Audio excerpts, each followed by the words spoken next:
Hello, Canucks fans, and welcome back to another episode of Canucks Conversation. My name is David Quadrelli. That is Harmon Dial, our technical producer. The man at the controls is Grady Sass. Right on time today. People have been pointed out for the first, how long have we been doing this together? 4 weeks now? 4 weeks. Yeah. We probably had about 3 shows that started on time, but we were always just a minute or two late. Right at 2 o'clock, we are live today, bringing you this episode of Canucks Conversation. But it's not just us bringing you this episode from the iconic Sheraton Wall Center in downtown Vancouver. It's also our friends at Rugby Sevens. That's right. We got a new sponsor, folks, and I'm going to read about them. HSBC World Rugby Sevens is Western Canada's largest sporting event, and this year is the 9th time the event has visited Vancouver as part of the World Rugby Sevens series. HSBC Vancouver Sevens, where high-caliber rugby and the ultimate party weekend collide.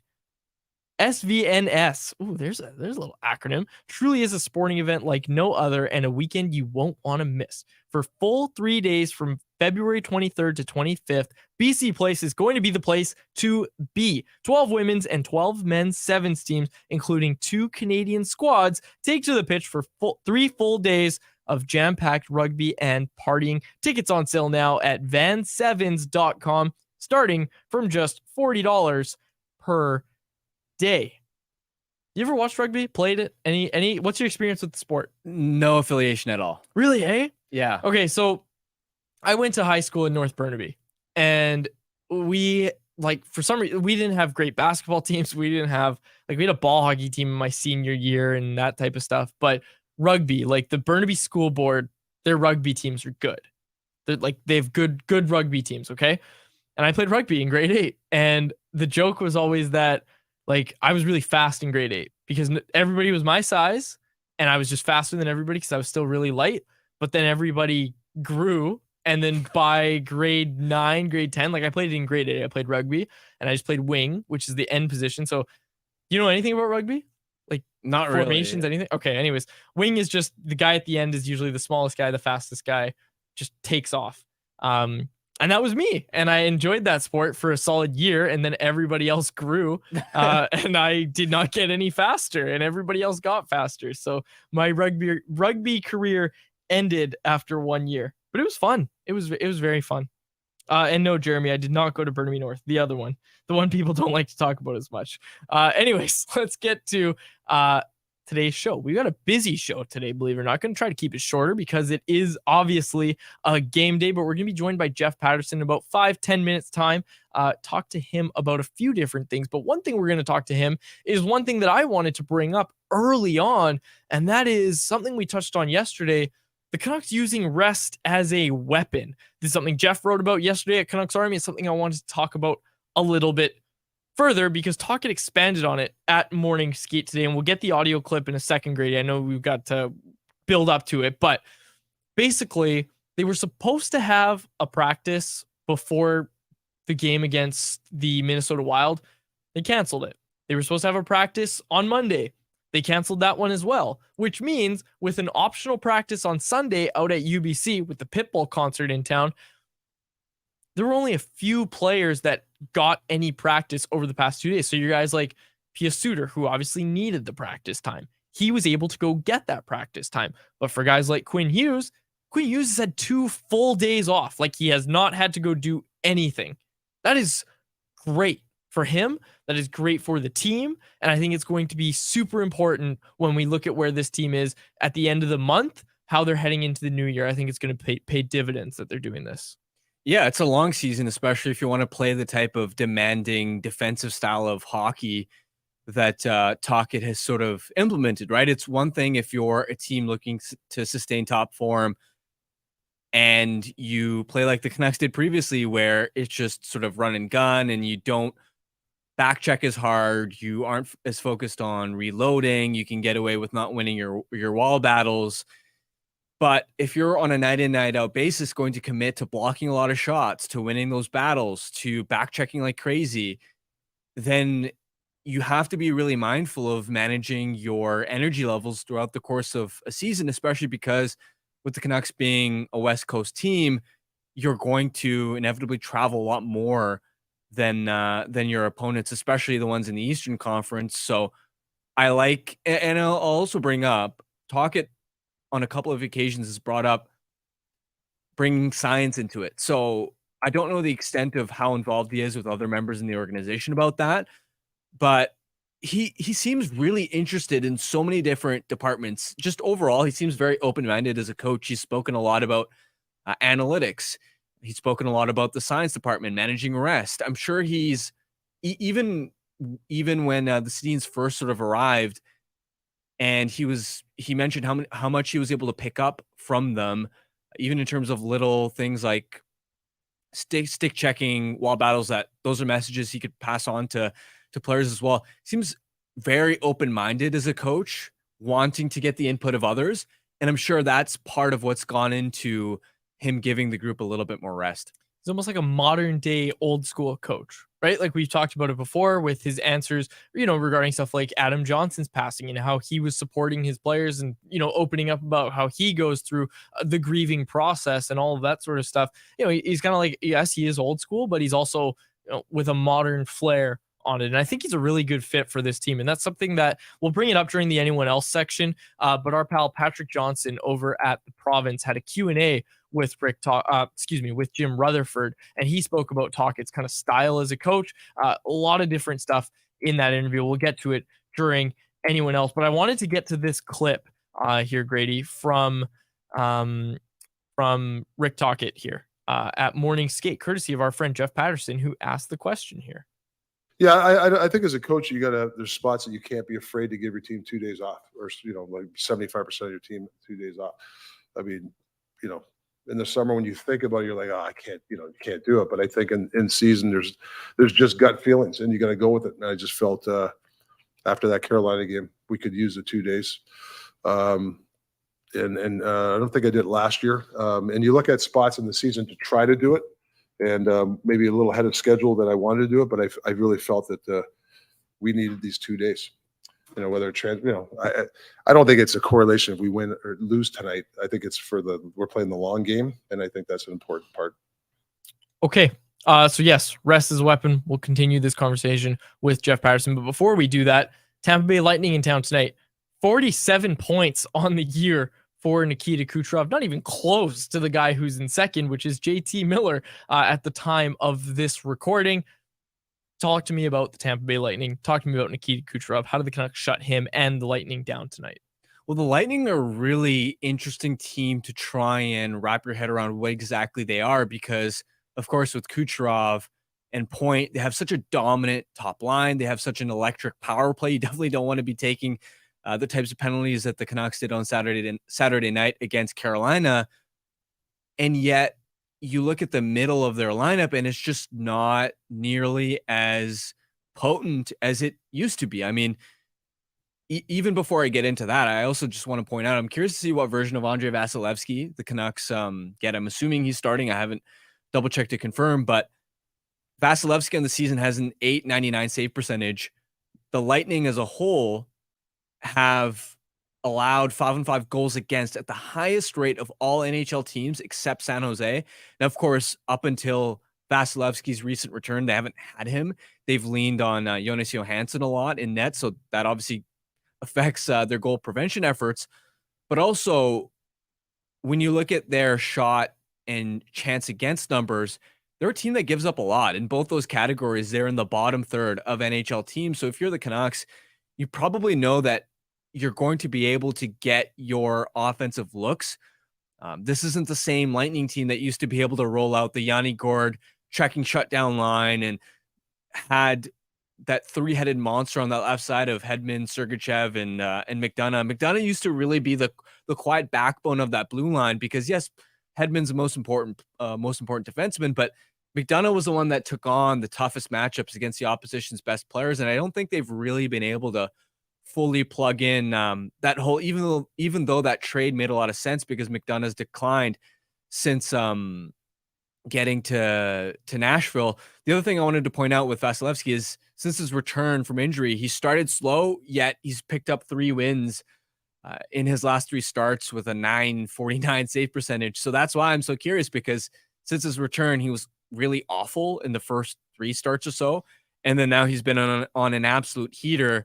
So that's going to have a huge impact on the Canucks performance. Canucks are the favorites tonight. We'll continue the conversation afterwards. The one thing I'm really curious about is who's going to get that matchup tonight. Is it going to be the Elias Paterson line? Is it going to be the JT Miller line, with the Tampa Bay Lightning being a bit of a one-line team with that super potent top line with Braden Point centering it? And obviously 47 points. People in the chat are pretty surprised about that too. 47 points for Nikita Kucherov. I don't know how I missed that. Like, I didn't know he was up to 47. I knew he was leading the league.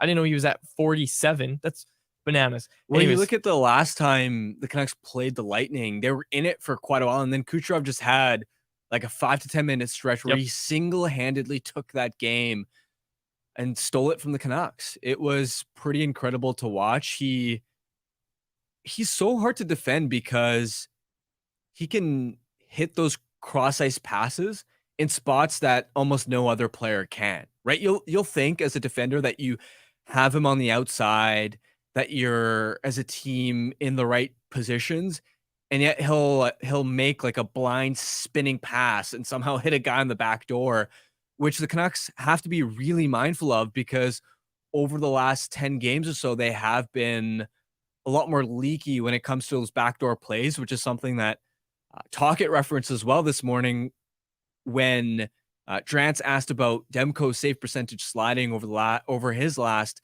11 games or so. Tocchet said, "Hey, we're giving up a lot more backdoor plays." That's probably the biggest threat with Kucherov coming in town, is how many of those backdoor passes is he going to be setting his line mates up for? okay, ahead of Jeff Paterson, we just need to get our Light the Lamp contest read. And so let's do that. Vancouver is playing Anaheim tonight, and we want to know, excuse me, I just had that written down and did not update it. We will quickly change that. There we go. All right, here we go.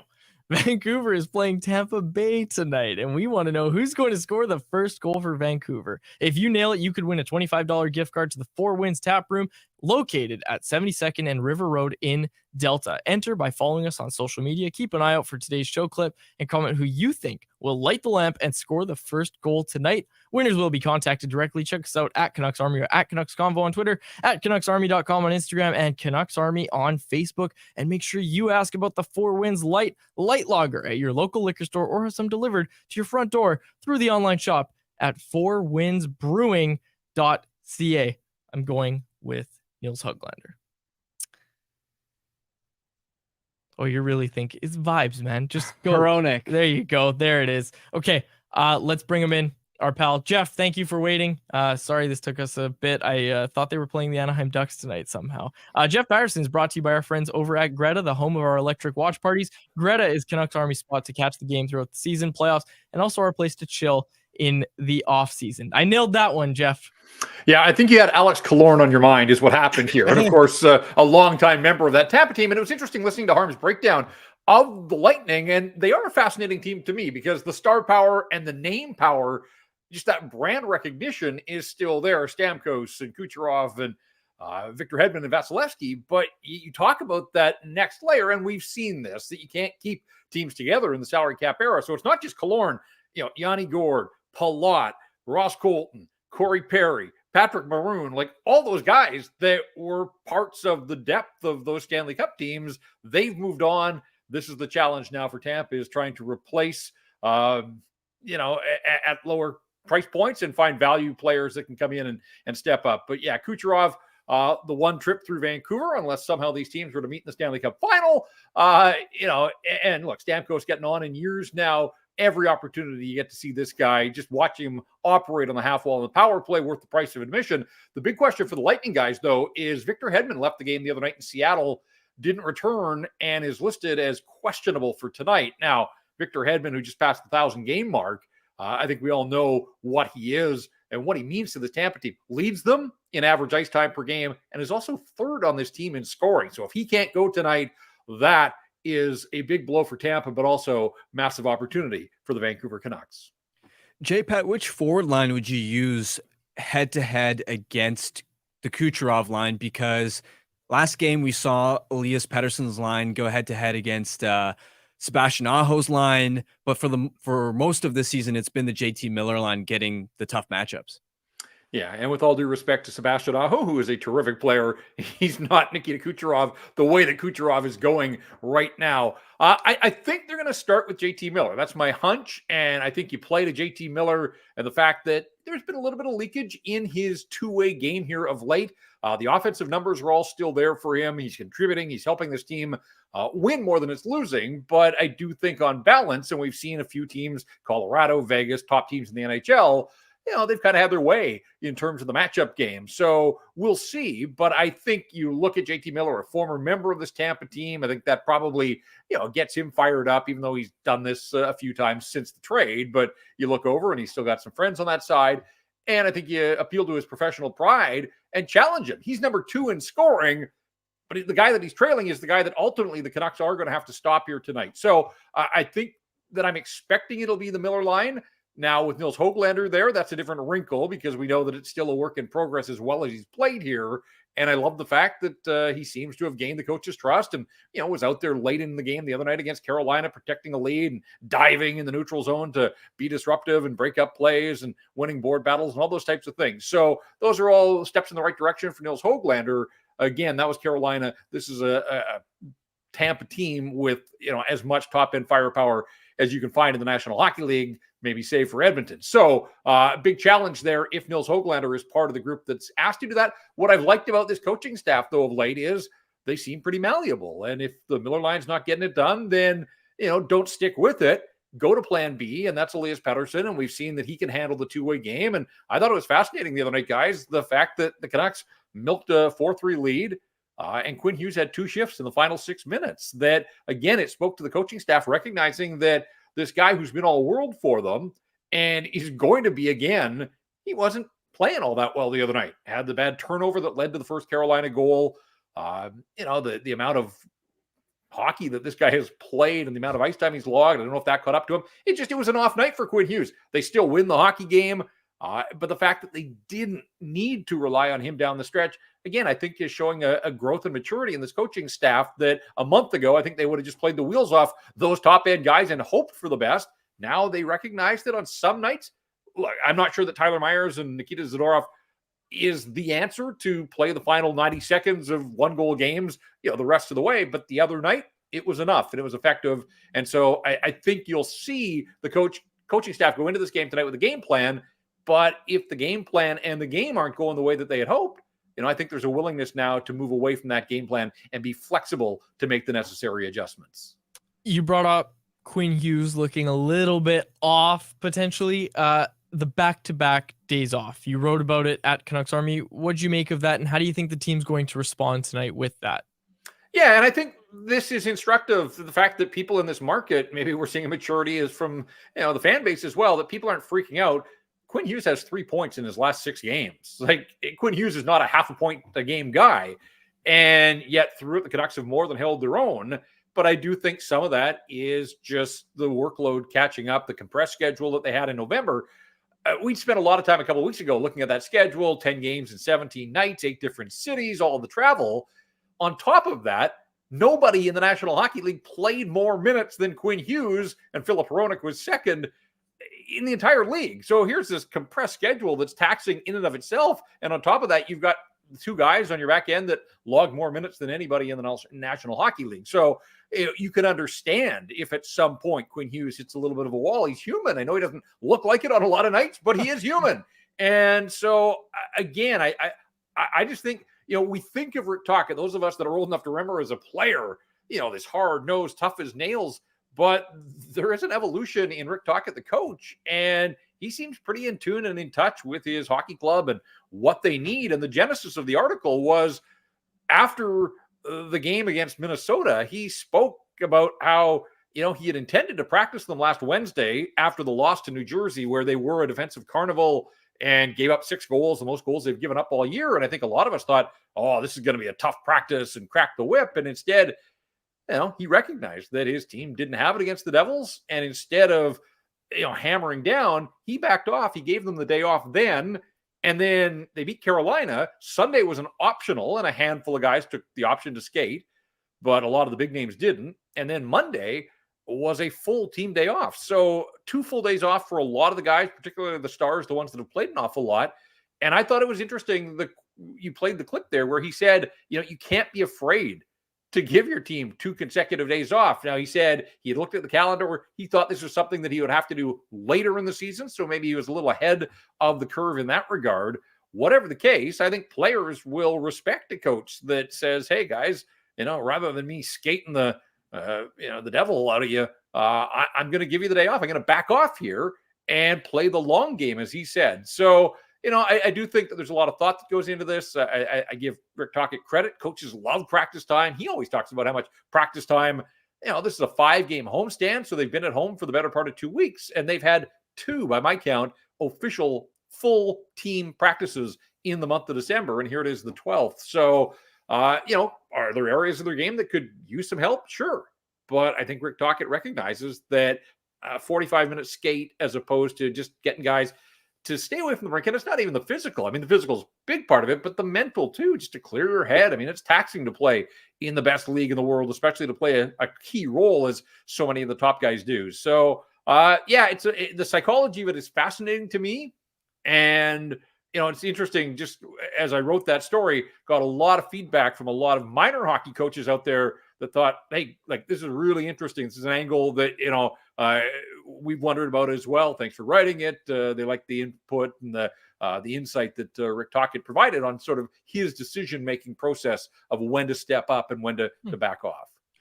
Recently, the coaching staff has made some tweaks to player usage on the PK. We've seen JT Miller and Elias Paterson killing a little less. We've seen somebody like Teddy Bluger killing more, especially first over the boards. On the back end, somebody like Noah Juleson, who has promising PK underlying results, starting to take on a bit of a larger role.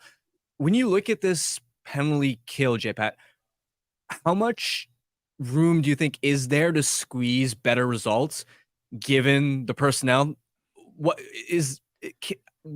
benefit can this team gain from, I guess, pushing new buttons versus, I guess, how restricted they might be just with the personnel they have? Yeah, and there's been a little bit of slippage in the penalty kill. There has. And so I think the fact that Rick Tocchet and his coaching staff have these options, and that Teddy Bluger is back and now has 10 games under his belt to sort of, work through his preseason, if you will, and get up to the speed of the game that's been going on around him while he's been out. He's looked good. He's looked good at 5-on-5 on that line with Garland and Joshua. But I do think that, the first guy out on the penalty kill, and look, for all the good that JT Miller does, I think the numbers bear out that this still isn't his strong suit. And kind of like Bo Horvat when he was here, they profile as guys that should be able to kill penalties. And yet, for whatever reason, the numbers just don't back that up. And so JT Miller has other areas he can contribute. Penalty killing is hard. If you can relax his minutes so that he's fresher to attack in the offensive zone, whether 5-on-5 or on the power play, I think there's a benefit there to the hockey club if you have capable fill-ins. And I think the Canucks do with Teddy Bluger, and Rick Tocchet again this morning was talking about Dakota Joshua. You've got Sam Lafferty, who can do some penalty killing. Nils Amon, since he's been called up, he's become a fixture. And I think this is really sort of to take the conversation in a slightly different direction, Harm, but Pius Suter now cleared. He might play Thursday. If not, he's going to play out on this road trip. There's another guy that had promising underlying numbers as a penalty killer in the first, 15 games that he played, and then he's been hurt. So somebody's coming out of the lineup to make room for Pius Suter. Does Pius Suter become a penalty killer right away? Do they ease him back into the lineup? But I think at some point he's going to be part of this penalty kill as well. Is Nils Amon's penalty killing utility enough to keep him in the lineup? Does he slide to the wing? And are we looking at Kuzmenko or Phil DiGiuseppe as the healthy scratch? So there are some moving parts here that are going to come with Pius Suter returning to the lineup. But the upside there is that he's another option for Rick Tocchet to be part of this penalty kill that can take some of those minutes away from JT Miller and Elias Pettersson that they can allocate better and more effectively, I think, to help this hockey club. So penalty kill still very much a work in progress. And I think some of the same things apply to the defense. They definitely have missed Carson Soucy. I don't think there's much doubt about that, just how rangy and disruptive he is at the blue line, preventing entries. And, that's a big part of the penalty kill if you can turn the other team's power play back and force them to regroup and run time off the clock. So, Soucy's going to be out for a little while still, so we won't go down that road. But Pius Suter is there knocking on the door. Really interested to see what the lineup looks like. How is he utilized? And can he be a shot in the arm to this penalty kill that could, I think, use a bit of a boost right now? Jeff, Thatcher Demko starts tonight. That surprise you at all? No.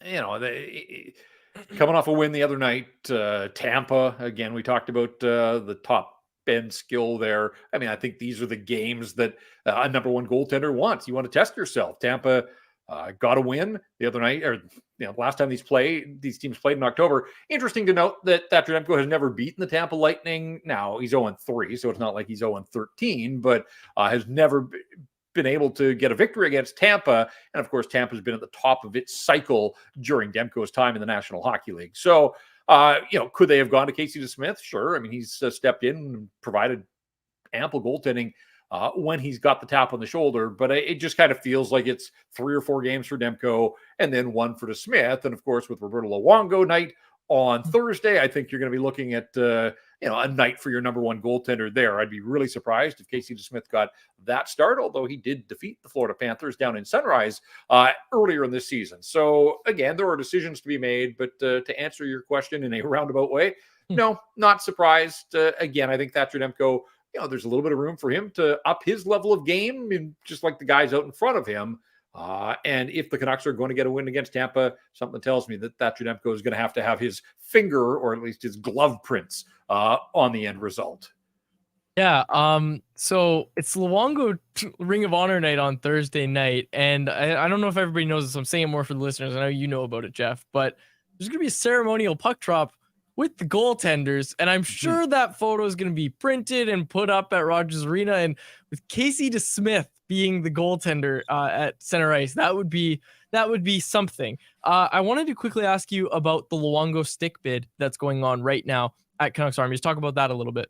Yeah, I'm glad you did, because time is ticking to the end of this auction, and thanks to everybody that has supported it. If you haven't seen the story, you can go find it at Canucks Army, and we'll bump it along again tonight to give it one more a little bit of push on social media. But bottom line is, Roberto Luongo gave my then 7-year-old son a stick at practice. This is a decade ago, and my son has had it in his bedroom, and it's just kind of sat there. And as my son has aged, he's now, you do the math, he was 7 then, it's 10 years ago. Let's go with 17. How about that?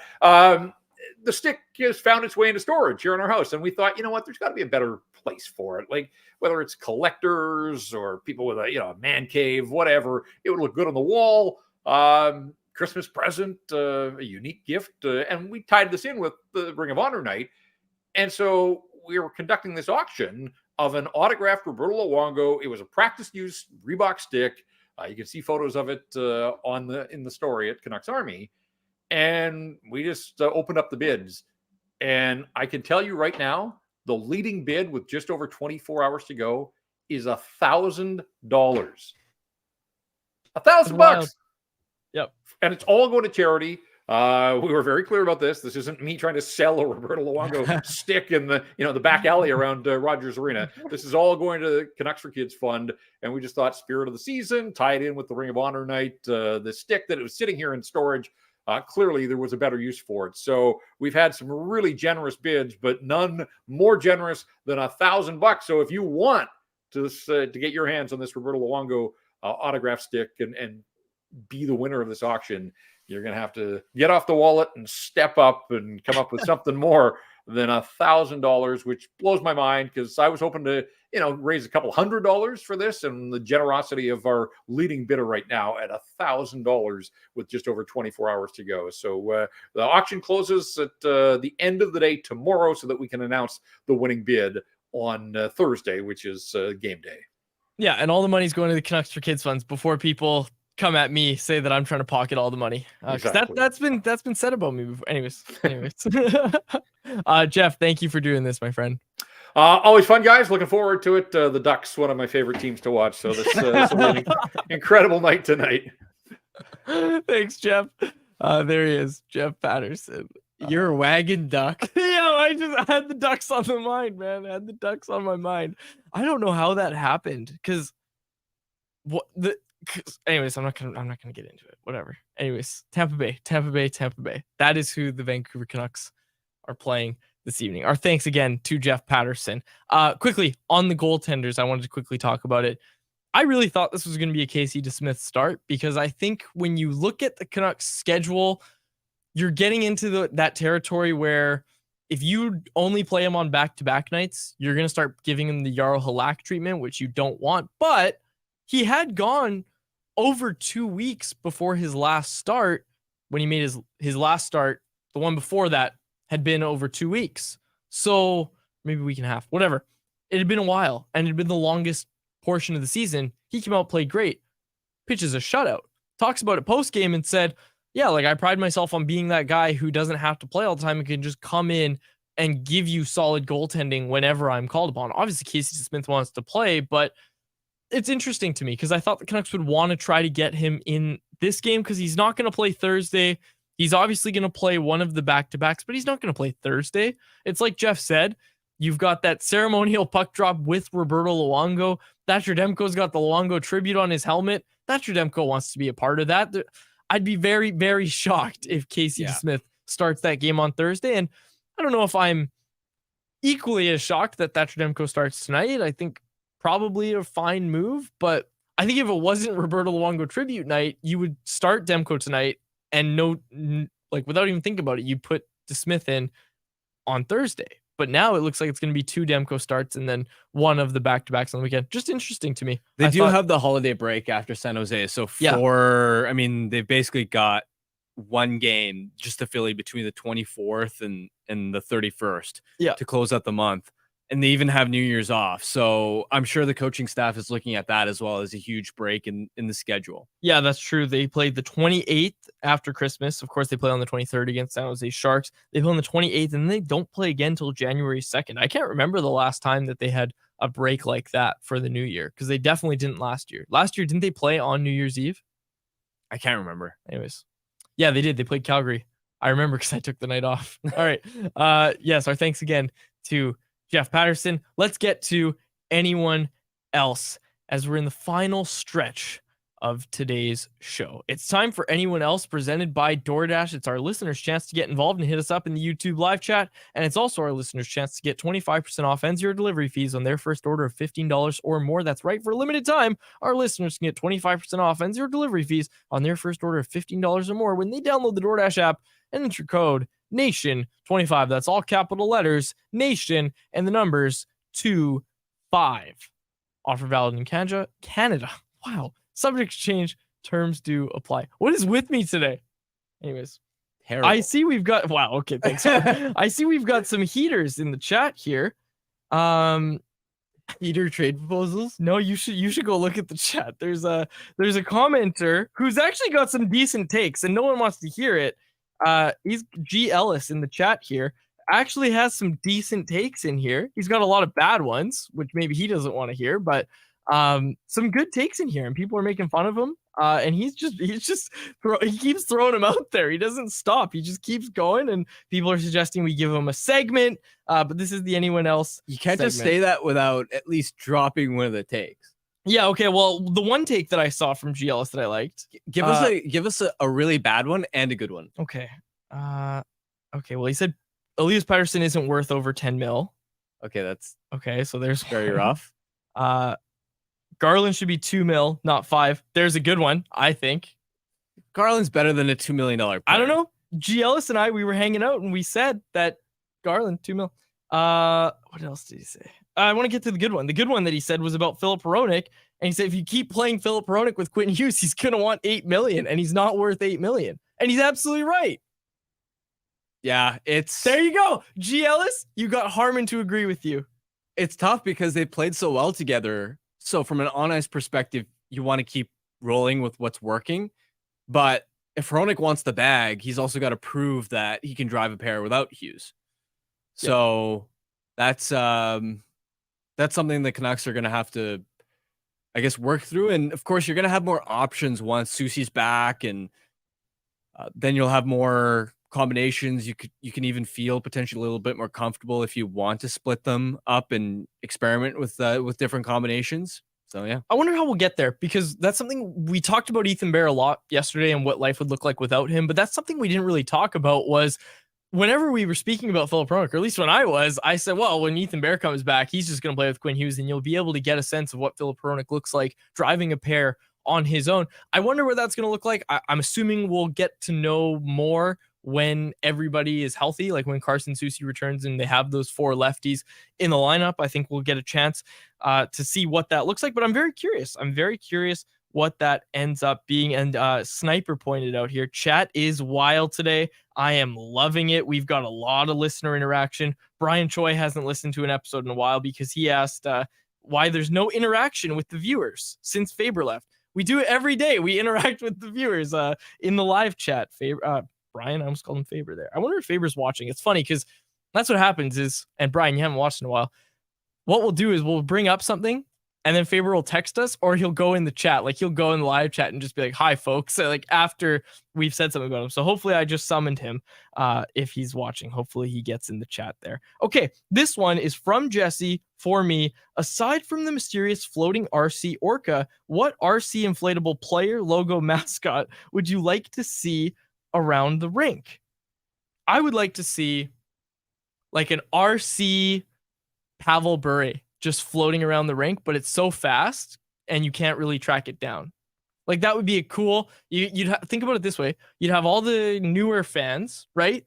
That you're trying to get, come be a fan of your organization, be a fan of your franchise. And they're like, who's that? Oh, you can't even see him. Pavel Bure flying. Am I onto something? It's not the worst idea I've heard, but I also don't know if I'm quite buying it. Whatever. Okay, this is a good one. This is just a nice big picture.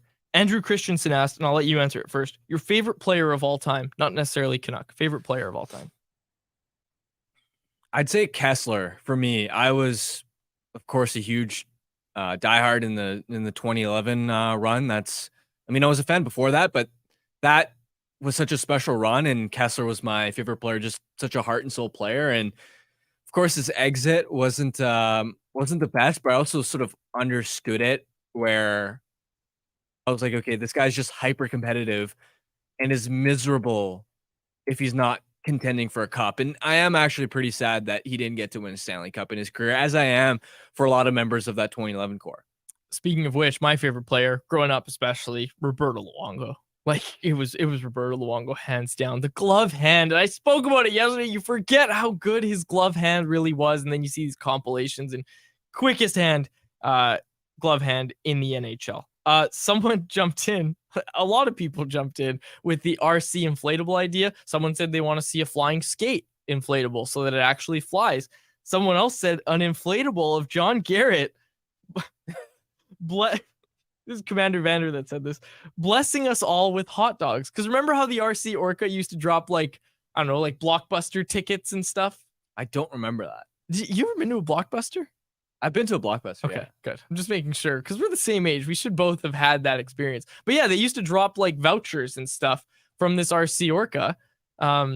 And we spoke about this before. I'm still hunting for it. Like I have inquired with a lot of people at Rogers Arena. I have people looking for it. Like we are trying to track down what happened to this thing. And someone's Commander Vander said, just a cheap Cheech blimp, blessing us with hot dogs. I love it. Okay.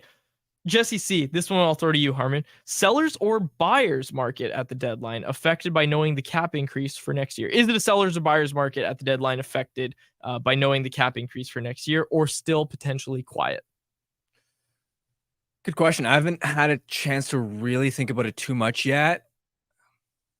I mean, the one thing that strikes me about this deadline is just it's a pretty boring market in terms of how many big name players are out there. I mean, there's a Calgary guys in terms of Lindholm, Tanev, Hanifin, but after that, I mean, it's a pretty thin group. I mean, I'm just going to pull up Chris Johnston's trade board at the Athletic for reference. Yeah, and he's got Sean Walker as his as number 4, Ilya Lyubushkin number 5.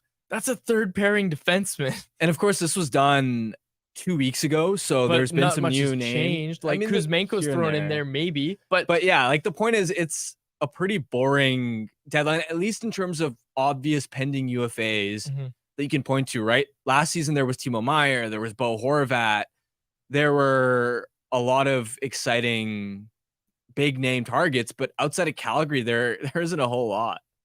Okay, on the topic of trades, on the topic of Andre Kuzmenko, who I brought up, something I wanted to bring up during anyone else is, did anyone else read the Q&A that Patrick Johnson, our pal, did with Jim Rutherford over at the Province? If you haven't, make sure you go check that out because it is chock full of good information. But there are 2 questions and 2 answers that I found particularly interesting. I'm planning on writing about it over at Canucks Army. We'll probably talk about it more tomorrow, but Jim spoke about the Oliver Ekman-Larsson buyout and how he has to worry a lot about years 3 and 4.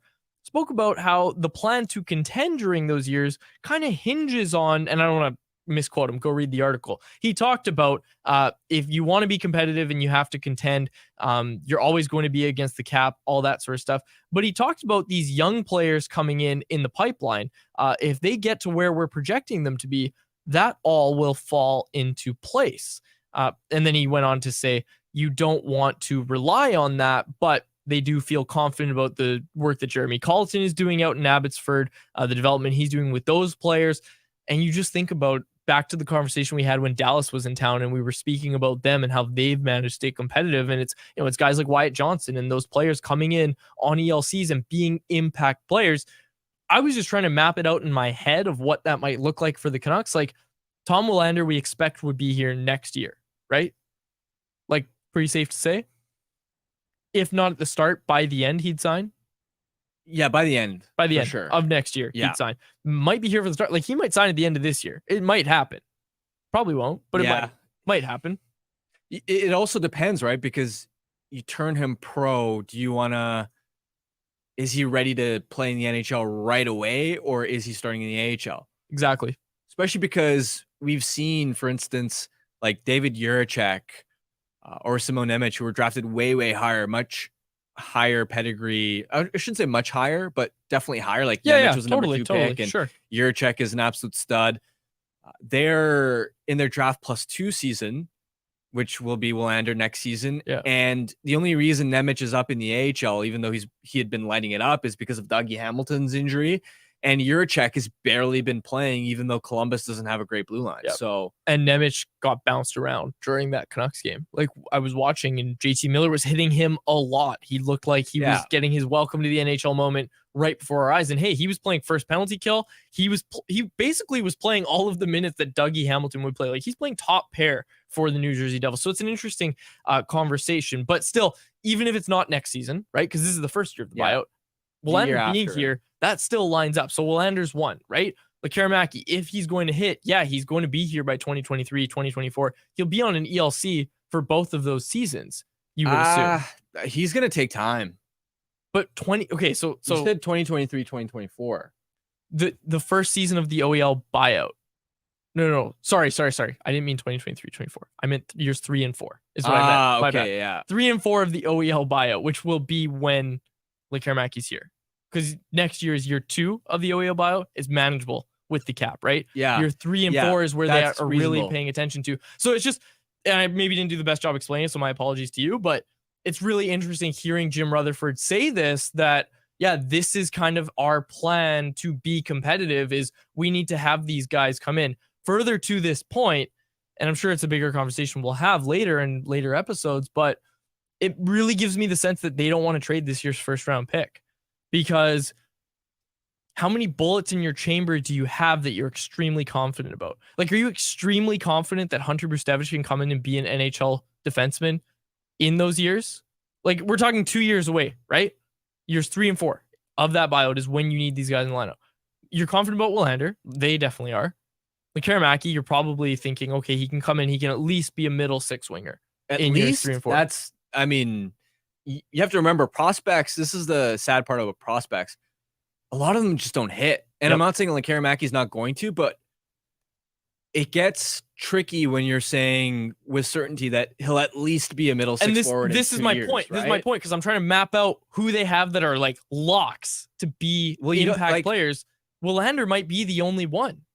Yeah, and then from there, you're hoping whether it's like a Lekaramaki or a Baines or Ratu, Baines. That's why you need as many lottery tickets as you can, because prospects outside of the absolute elite ones that you draft in the top 10, even the promising ones, they they're like, nothing's a guarantee with prospects, and it's nothing about them individually. It's just you look at so many guys that tear up, whether it's junior or European leagues, even the AHL, and they don't really turn into anything. I mean, think about back in the day when the rare occasion when the Canucks did. Remember that one trade deadline when the Canucks acquired Jonathan Dallin for Burrows? Yes. And Nikolai Goldobin, and one both of them rebuilding were deadline. trending so well in pro leagues. And I mean, I thought at least one of them would hit as a middle six forward, and neither of them turned into anything. Again, that's not what I'm saying is going to happen to like Karamaki necessarily. I'm just saying that you need a high volume of these talented prospects because you just you can't predict who's going to hit, who's not going to. And that's kind of what I'm trying to say, is that it really gave me the vibe, his answers today in that article. It's on theprovince.com. Like I said, our pal Patrick Johnson wrote it. Go check it out.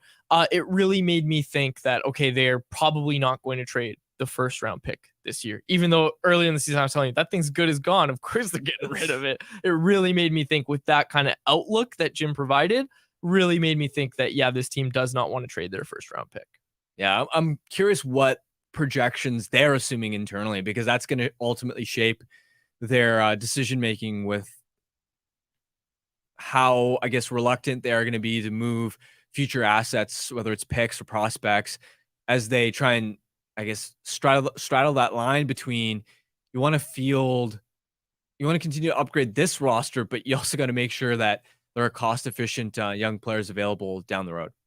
Okay. Let's see here. Matt asked, what's the update on Carson Soucy? Nothing's changed. We still think he's on that normal timeline of 6 to 8 weeks. We haven't heard of any setbacks or anything like that. So we will keep you posted. I should be back in mid to late January based on that timeline, or early February. Around then, January, February.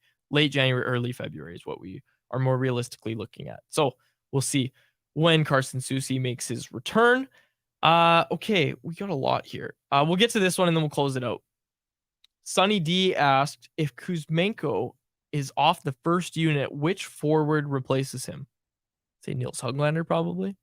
I don't think they're going to give him. I don't think they're going to give him that. I mean, look at how long it took Höglander just to get on the second unit. But that was when Tocchet didn't like him. But also, Tocchet loves him now. I don't know if Höglander's going to be a great power play weapon, if I'm being totally honest, because what he does best is he's a wrecking ball in the forecheck. He creates offense from below the goal line, and it's his speed and tenacity that creates offense on the power play when you're in more of a set formation. And I know the Canucks have more of a movement-based power play, but Höglander doesn't have a great shot. It's improved this season, but he doesn't have a ton of velocity in that you're not expecting him to beat goalies from the flanks or the perimeter. And Tocchet has referenced, which I think is right, that Höglander's hockey IQ is a work in progress. And the one thing you need when you're on that first unit power play and they're moving around a lot is you need to be on point with your reads, where you're moving off the puck. So I don't think it's Höglander. And here's Who do you think it is? I don't know, because I don't love a lot of the other options. Maybe it's Garland, but I don't love his. I mean, who else? Like, it's not going to be Mikheyev, I don't think. I would take Höglander over Garland or Mikheyev. I would not answer do that. The question. You would put Garland ahead of Höglander. Yeah, I don't love Garland either, because similar to Höglander, he doesn't have good finishing. But you know how many possessions you would lose because Garland's looking, and then just fires it at the goalie's pads from the point, the half wall point. Like, come on. He's not that bad on the power play. Like, I don't like him. I'm not saying he's bad. I'm just saying that he's going to shoot from awful angles, and it's just going to be a turnover with a little more flair and a couple spins thrown in there. No, I'd be shocked if Höglander gets first unit. Look at how long it took him to get to the second unit. But that was what Tocchet didn't like him. That's what I'm pointing out. Tocchet likes him now. He's doing all the right things. He's getting rewarded for it. No. Höglander's offensive game, and also to the point of the tenacity, don't you want that guy on the boards getting you pucks back? Garland's pretty effective in that area too. I don't think there's a but once he gets them, then he's going to shoot it at the goalie immediately. He's going to spin quietly. Shoot. I don't think this is a big problem yet, and he absolutely deserves to be on the second unit. But Höglander has already fumbled a couple entries on the second unit, if you've noticed. Yep, you're right. Not that they've been egregious, but he's fumbled them. He's turned them over. Yep. I trust Garland in those entry situations to cleanly carry it or make a clean pass more than I do Höglander. I think we both agree at some point in this out. Unconfident Andrei Kuzmenko is still better than anything else that we're putting out there, right? Oh, I'd much rather Kuzmenko absolutely. than anybody else. We spent too much time just trying to answer a question about a hypothetical of if Kuzmenko is off the first unit, which he's not. So anyways, let's get to Betway. Let's get to Betway. A lot of good questions, folks. We'll get to a lot of them tomorrow. Keep them coming. There was a shocking amount for a Tuesday afternoon, but we got to a good amount, which I'm happy with. Anyways, let's get to Betway, brought to you by our friends, obviously, at Betway. There it is. I wasn't even setting it up. I forgot I put this in. But our bet tonight is for Nils Höglander to score a goal. A $10 bet at plus 275 odds returns you $37.50 over at Betway. Must be 19 plus to play. If you choose to play, please play responsibly. There you have it, folks. Nils Höglander, book it. People are wondering, everybody's wondering, the people yearn for it. My Wendy's Daily Face-Off Survivor pick hit yesterday as the Dallas Stars won, which I was very excited about. So congrats, I'm proud of you. Yeah, so now I'm back, day 2. I think Frank Saravalli is going to join us tomorrow. We'll see if both Frank and I are in for tomorrow. We'll see how it goes because both of us were bumped on last Monday. But hey, I'm still in it. Hopefully, Daddy Face-Off over there is still in it as well. But for now, we are signing off. For my co-host, Harmon Dial, and our technical producer, Grady Sass, my name is Dave Quadrelli. Thank you so much for listening to another episode of the Canucks Conversation. Canucks Conversation with Harmon and Quads every weekday at 2 p.m. Be sure to check it out on the Canucks Army YouTube channel. And if you missed it, go check it out on your favorite podcast catcher app.